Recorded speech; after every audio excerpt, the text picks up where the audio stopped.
नमस्ते, आदाब, सत श्री अकाल दोस्तों। 8 अगस्त की काली रात आप सबको मालूम है, क्योंकि उस रात को आरजीकर में एक लेडी ट्रेनी डॉक्टर का रेप करके उसका निर्दयी तरीके से हत्या कर दिया गया था। उसके हाथ पैर तोड़ दिया गया था, अंग में चोट पाया गया था और उसे जल्दीबाजी में पुलिस ने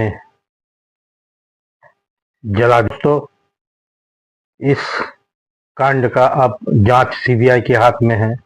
सीबीआई ने इसमें मुख्य आरोपी के तौर पर संजय राय को पाया, क्योंकि सभी आरोप चिल्ला चिल्ला के संजय राय की ओर इशारा कर रहा और सीबीआई ने संजय राय के आरोप सिद्ध करके चार्जशीट कोर्ट में जमा कर दिया।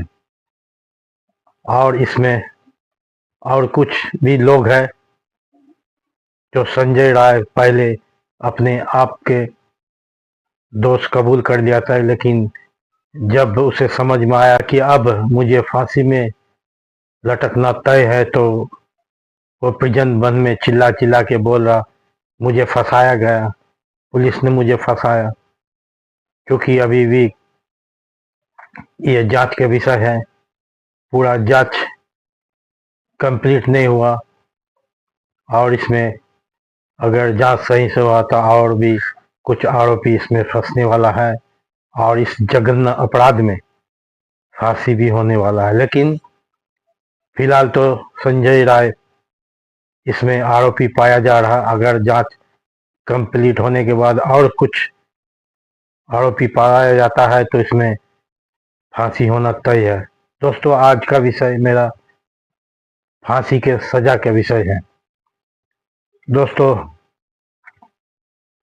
आप जानते हैं कि कानून के नज़र में जघन्य अपराध किसी को रेप करके उसे हत्या कर देना, भीड़ भाड़ में अंधाधुंध गोलियां चला के हत्या कर दे देना, किसी को जघन्य तरह से हत्या कर देना, किसी को जिंदा जला देना, ये जघन्य अपराध के श्रेणी में आता है। और इस श्रेणी में सजा भी जघन्य होता है, यानी फांसी के सजा। आज का विषय फांसी का संबंध में है, इसलिए मैं आपको बताऊंगा। जब एक आरोपी जघन्य अपराध पर आरोप सिद्ध होता है तो उसे बचने के लिए हमारा संविधान ने मौका दिया है। लोअर कोर्ट से सुप्रीम कोर्ट पर तक केस लड़ते हैं। सुप्रीम कोर्ट से जब केस खारिज हो जाता है, यानी आरोप सिद्ध हो जाता, तो उसके पास एक ही उपाय रहता है, वो है राष्ट्रपति के पास दया याचिका। क्योंकि दया याचिका कानूनी प्रक्रिया नहीं होता, वो राष्ट्रपति पर निर्भर करता है। आरोपी का स्थिति और समाज में इसमें क्या असर पड़ने वाला है, ये दोनों देखते हुए या तो राष्ट्रपति उन्हें दया कर देते हैं या उसे खारिज कर देते हैं। दोस्तों, हर आरोपी का अपना बचाव के लिए कोर्ट का शरण लेते हैं, और जिसके कारण आप देखे हैं 20 मार्च 2020 को, इससे पहले जो 4 आरोपी को फांसी हुआ था निर्भया कांड में, उन्होंने में कानूनी प्रक्रिया में लगभग 7.5 साल लग गया और 7.5 साल के बाद उसे फांसी हुआ। 2012 को घटना को 2020 में हुआ। क्योंकि आज का विषय फांसी का है, जिसके कारण इस फांसी का नाम आते ही पवन जल्लाद के नाम। इसके पहले भी धनंजय चक्रवर्ती का जो कोलकाता में फांसी हुआ था, उसमें भी वो कोलकाता के रहने वाला नाटा मल्लिक ने उसे फांसी दिया था। दोस्तों, पवन जल्लाद के खानदान में सभी लोग काम करते हैं। इनके दादा परदादा, इनका पापा मम्मू जल्लाद और अब है पवन जल्लाद। पवन जल्लाद इस हिंदुस्तान के एकमात्र जल्लाद है, फांसी का फंदा आरोपी को पहनाते हैं। अब अगर आरजीकर मामला में आरोप सिद्ध हो जाता है जघन्य अपराध का, तो अब इन्हें फांसी होना तय है। दोस्तों, जब सभी जगह से आरोपी को बचाव खत्म हो जाता है तो कोर्ट उसे ब्लैक वारंट जारी करता है। ये ब्लैक वारंट सबसे खतरनाक वारंट होता है। ऐसे तो आप लोग destruction warrant, arrest warrant, attachment warrant, red corner warrant ये सब सुने, लेकिन ब्लैक वारंट ये जिसे फांसी दिया जाता है उसे जारी किया जाता है। इसमें लिखा हुआ रहता है फांसी का तारीख, फांसी का समय, फांसी का स्थान। और जब ब्लैक वारंट जारी हो जाता है, जिस स्थान और जिस तारीख को होता है उससे ठीक 24 घंटा पहले आरोपी को कैदी सेल से निकलकर फांसी सेल में रखा जाता है। फिर उस फांसी सेल में कैदी दहशत की जिंदगी जीते हैं, क्योंकि उसके पास सिर्फ 24 घंटा रहता है और दहशत रहता, ना खाता है, ना पीता है, नहीं सोता है, क्योंकि वो जान चुका होता है कि अब मुझे फांसी होने वाला है।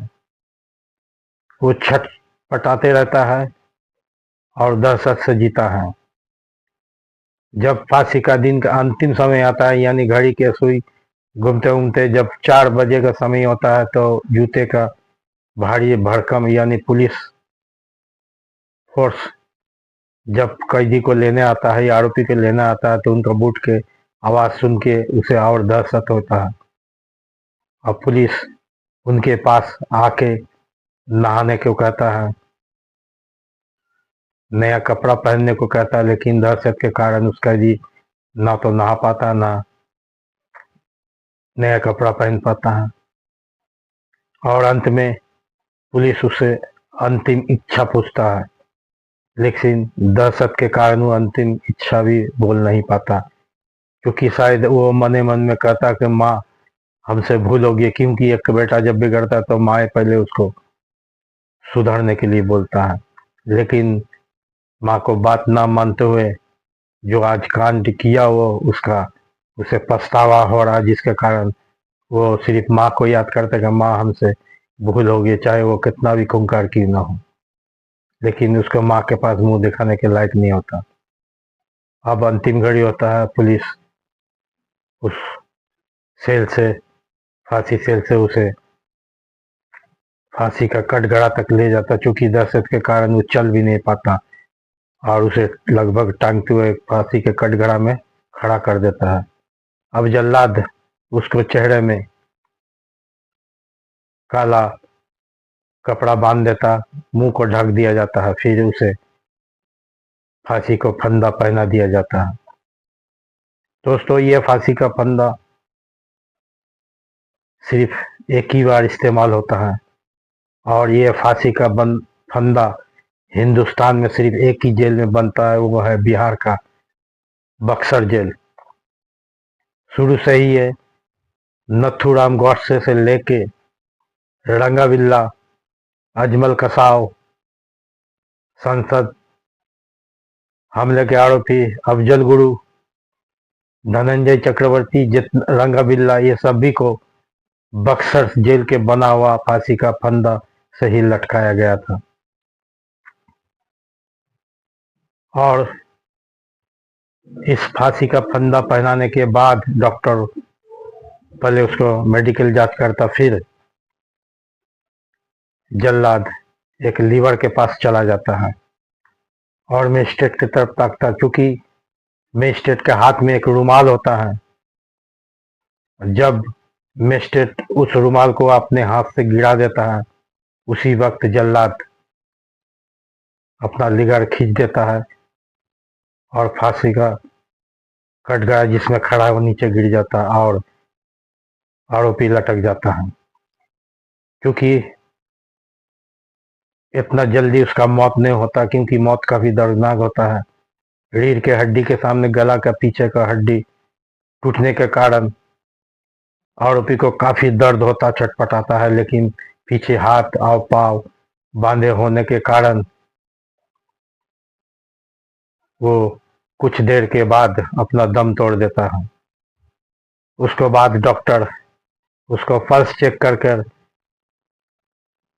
उसका मौत हो गया कि नहीं, कंपन होके वो फंदा से नीचे उतारता है, फिर उसे परिवार को सौंप दिया जाता है।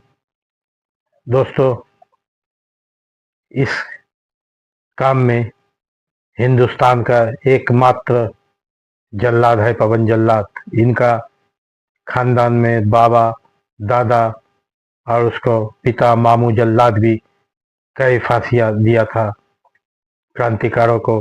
निर्भया कांड के चारों आरोपी को, इससे पहले रंगाविल्ला को, इससे पहले अफजल गुरु को, अजमल कसाव को और नथुराम गौड्स को। दोस्तों, मैंने इस वीडियो को इसीलिए इतना खुल के बनाया ताकि इस तरह का आरोप करने वाला या इस तरह पर आरोपी को सोच रखने वाला जो मेरा वीडियो को देख रहे, वो इस वीडियो को देख के कुछ दहशत हो और अपने आप को सुधार कर सके। मैं तो सरकार से यही गुजारिश करूंगा, इस फांसी को लाइव दिखाया जाए। जब भी कोई फांसी हो तो उसे लाइव दिखाया जाए, या तो खुले सड़क में एकदम बीच चौराहा में किसी जघन्य अपराध के आरोपी को फांसी दिया जाए, ताकि भारत जैसे देश में जहां अपराध दिने दिन बढ़ रहा, इस तरह का जघन्य अपराध करने वाला की हिम्मत बढ़ रहा, इस तरह का वीडियो या इस तरह का लाइव देख के वो कुछ अपने आप को सुधार कर सके कि मैं भी अगर इस तरह का आरोप करूंगा, इस तरह का जघन्य अपराध करूंगा, तो मुझे भी इसी तरह का दर्दनाक फांसी का सजा होगा। दोस्तों, इस वीडियो को ज़्यादा से ज़्यादा शेयर करें। आपका राय कैसे है ये ज़रूर कमेंट करें।